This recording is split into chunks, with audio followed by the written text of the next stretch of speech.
party will have 15 minutes to present its arguments. The appellant may reserve up to 5 minutes for rebuttal. If you are the appellant and you do plan to reserve time, please let me know when you come to the podium, and I'll keep track of the clock, and I'll try to keep you apprised of the time. Seems as though the clock on the wall is working today, but sometimes that kind of stops midstream.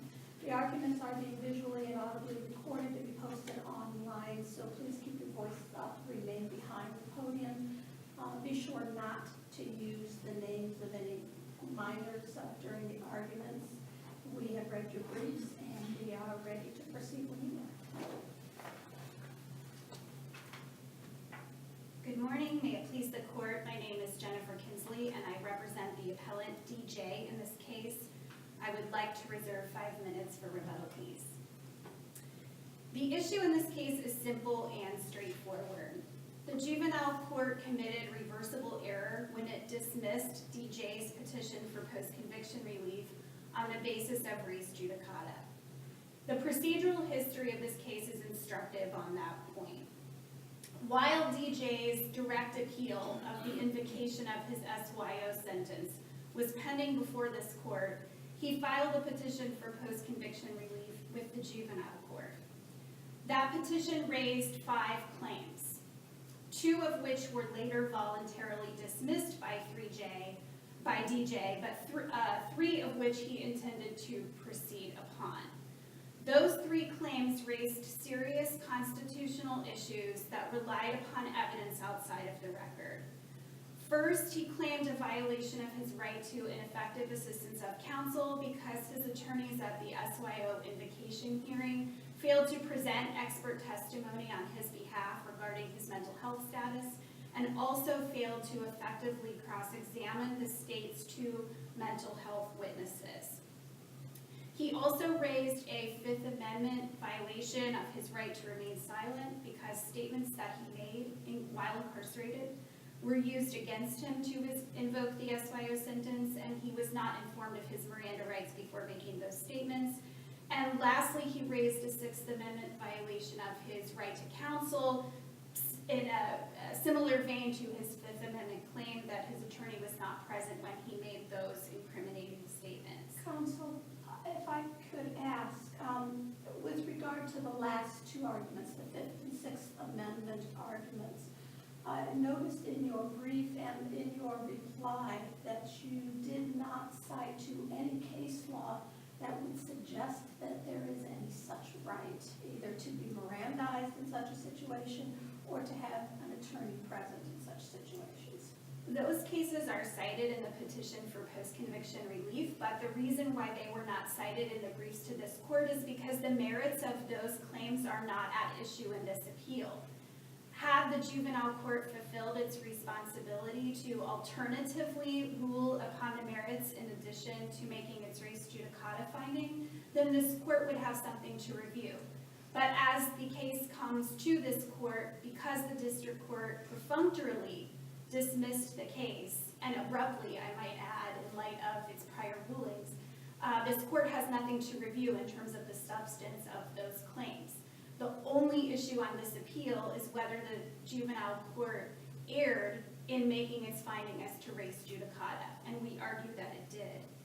I will note that this finding came after the juvenile court initially denied the state's motion to dismiss based on res judicata and set the case for an evidentiary hearing. And in its order setting the case for an evidentiary hearing, it noted that DJ was permitted to present testimony live and by deposition. In reliance upon that order, DJ conducted depositions of the state's mental health experts and also retained his own mental health expert, which he intended to present at the evidentiary hearing. The juvenile court, just weeks before that hearing was scheduled to occur, sua sponte, not in response to a motion by any party, abruptly dismissed the entire case and failed, as I noted, to rule upon the merits in an alternate fashion. The juvenile court merely said the entire case was barred by res judicata without further explanation. Case law from the Ohio Supreme Court is clear that claims claims like DJ's, which rely upon evidence outside of the appellate record, have to be raised in post-conviction. And an easy way to understand that is to put it in reverse. So had DJ raised these claims, relying on evidence outside of the record, in his direct appeal, his initial appeal, this court likely would have said, we cannot reach those claims because there's nothing in the record to substantiate them. This is why a post-conviction petition is the sole mechanism by which defendants can raise their attorney's ineffectiveness for failing to present certain evidence, and that's exactly the case that we have here. The Ohio Supreme Court in Leicester was also clear that if a trial court dismisses a post-conviction petition based on res judicata grounds, it must also rule upon the merits, so that we do not collectively find ourselves in the bind that we stand in today, which is that the court below issued no ruling on the merits for this court to even consider a review. That screening mechanism, weighing facts, receiving facts, is a function uniquely to be conducted by trial courts. And the fact that it didn't happen here requires a remand. Again, this court should reverse the decision of the juvenile court because the res judicata bar was an error, and should remand the case for the evidentiary hearing that the juvenile court failed to conduct. Did you want to address the court's finding that because your office handled I'm drawing a blank, but the hearing that, for which he was sentenced for the adult sentence and the PCR, isn't that basically what the court made its decision on? You're right, it didn't go to the merits, it didn't touch them at all. I do not work at the public defender's office. Oh, okay. I apologize. I'm just me. Sometimes courts do that. Sometimes courts say, because attorneys from the public defender's office were involved at both the trial level and the post-conviction level, that they cannot raise each other's ineffectiveness. But that's not the case here. I handled the post-conviction petition, and I am not affiliated with the Ohio Public Defender's Office. Thank you, Your Honors.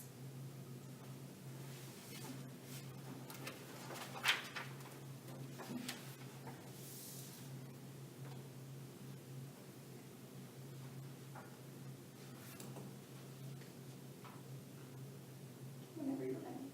Thank you, Reverend. May it please the court, good morning. Counsel, good morning.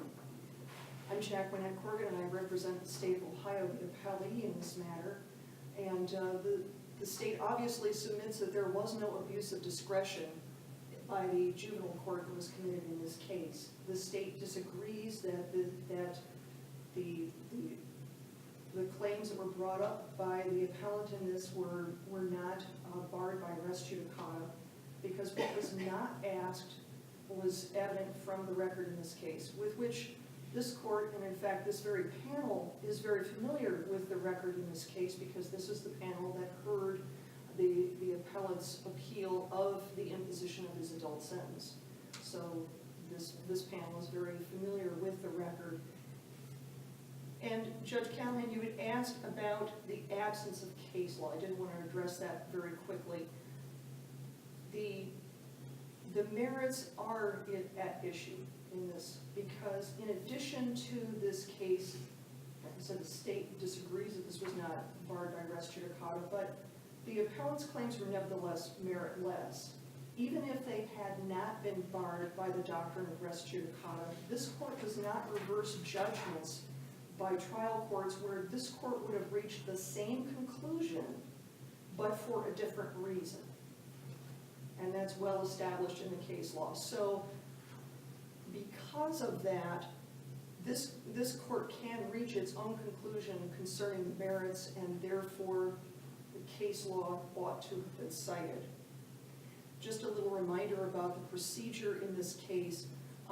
The state of Ohio, once the petition for post-conviction relief had been submitted, the state had not yet submitted its response to that petition before the juvenile court made a ruling setting a hearing. However, the juvenile court in that ruling indicated that it had not yet had the record from the serious youth offender imposition case, or that hearing. It had not been returned from this court yet, so the juvenile court had not been able to re-review the record. But it also indicated that it was going to accept briefing from the parties. After that, the state was able to submit its response to the post-conviction relief petition. And then after that, the appellant submitted a reply in favor of the petition. It was after the state had submitted supplemental authority and moved for discovery in the case that the juvenile court then ruled dismissing the petition. So that's a little bit of a clarification as to the procedural background of this case. But getting back into the merits of this petition, regarding the ineffective assistance, which is what the appellant has led with before this court, there were essentially 5 claims of ineffective assistance. The state submits that none of them were meritorious, even though the 5th one, that counsel had not sought a jury or objected to the lack of a jury or objected to any kind of alleged equal protection violation regarding the fact that there was no jury to decide whether to impose the adult sentence. That had been withdrawn. As far as not effectively cross-examining all of the state's experts regarding the use of the JSOAP-2 assessment, or hiring an expert regarding to attack the JSOAP-2 assessment, would draw the court's attention to the fact that that's a strategic decision by counsel, first of all as to whether to retain an expert, and also as to the strategy of cross-examination of an expert or any witness. Further, getting into the 2 prongs of Strickland, not only was that not deficient performance, but it was also not prejudicial. The trial court, I would remind this court, did not rely on the JSOAP assessment when it reached its decision to impose the adult portion of the appellant sentence, so there was no prejudice there. Instead, the trial court, and again this court, when it affirmed that decision, relied instead upon what the appellant did and how he reacted to the opportunities for sex offender treatment. And how he reacted was that he didn't fully participate, wasn't able to reach the goals that were expected of him during the time frame between his withdrawal of his appeals initially and the hearing for the adult portion of the sentence. Regarding whether Miranda was required during his treatment, Your Honors, there is no case law out there that says that an offender is required to be Mirandized or has a 6th Amendment right to counsel during treatment, especially at stages where it's after sentencing. And that's what we were looking at here. Furthermore, Miranda only applies when the issue of somebody's guilt or innocence, and the 6th Amendment too, it attaches to stages where guilt or innocence is being tested, and with Miranda specifically, where somebody hasn't been charged and police are investigating. This was post-sentencing, no investigation. The only thing that this appellant was being asked was, why did you commit the offense that you committed, and how can you avoid committing something like this again? That doesn't get into any kind of investigation of any other offense. So neither Miranda nor the 6th Amendment right to counsel attach. So on that basis, there were no merits to these claims, even if they had not been barred by res judicata. And that's the position of the state, and unless the court has questions, the state would rest on its briefs then and respectfully request that you affirm the juvenile court's decision. Yes, I have just a couple questions. So it's the state's position that this is res judicata, but the state also wants to argue the merits, obviously. Alternatively, yes, Your Honor. And so are you saying there's absolutely nothing in any of these claims that you would have to look off the record for? I would submit no, because it was clear from the record what kind of cross-examination occurred, excuse me, of the people who testified. It was clear from the record the role of the J-SOAP evaluation or the J-SOAP assessment, that, you know, even in the record that we have, the J-SOAP is listed in the DYS records as being only used as a beginning tool by the DYS for assessment, and it's not dispositive of anything. So I would submit that is sufficiently in the record. Furthermore, the lack of a suppression motion, the lack of questions concerning, you know, did you Mirandize this person, that's in the record, but it's also not in the record because no reasonable attorney without any kind of case law to back it up would think to even ask, you know, why didn't you Mirandize my client? But the only problem with that argument is you seem to be saying it's in the record, but it's not really in the record because nobody would think to put that in the record.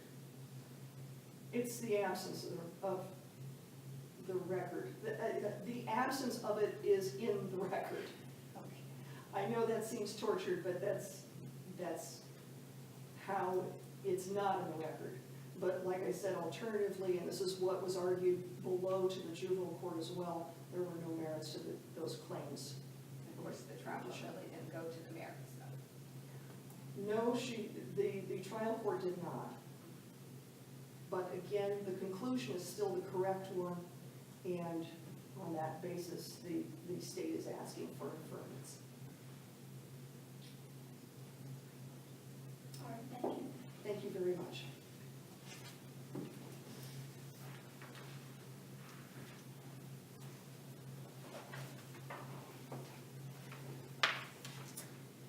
I reiterate that this court cannot reach the merits of DJ's claims because there is nothing in the record by way of a decision on the merits for this court to review. The sole mechanism by which this court can reach the merits is to remand the case to the juvenile court with instructions that it complete the merits review that it abdicated the first go-round. I do want to highlight, in response to your question, Judge Carr, that there are significant documents in the post-conviction petition which substantiate the fact that the underlying facts upon which DJ's claims are based lie outside the record. So, for example, the JSOAP 2 manual, which is readily available on the internet, was attached to DJ's petition. DJ was 19 and 20 when he was administered the JSOAP 2 test. The first page of the manual says, and I quote, "It is designed to be used with boys in the age range of 12 to 18 who have been adjudicated for sexual offenses." It also says in the first paragraph, decisions about reoffense risk should not be based exclusively on the results from JSOAP 2. This information was not put in the record at the SYO invocation hearing, and that's critical to DJ's claim that his attorneys provided ineffective assistance. This is the kind of information that DJ would have presented to the juvenile court had it proceeded with the evidentiary hearing. In fact, the record demonstrates that DJ had his own mental health expert who was prepared to come to court to talk about the flaws with the state's mental health experts. And yet that process did not happen. Had it happened, this court would have something to review. So all we're asking for is a simple remand for the opportunity to develop this record, which exists outside of what came to the court before, to have the juvenile court review the merits so that this court, if necessary, upon a subsequent appeal, can actually consider the merits of the case. But because that didn't happen, this court's only option is to reverse the juvenile court and remand the case back for further hearing. Unless there are any further questions, I will rest on my briefs. Thank you. Thank you. thank both of you for your presentations. Court will take the matter under advisement and issue a written decision which will be mailed to both sides as well as posted in the Supreme Court.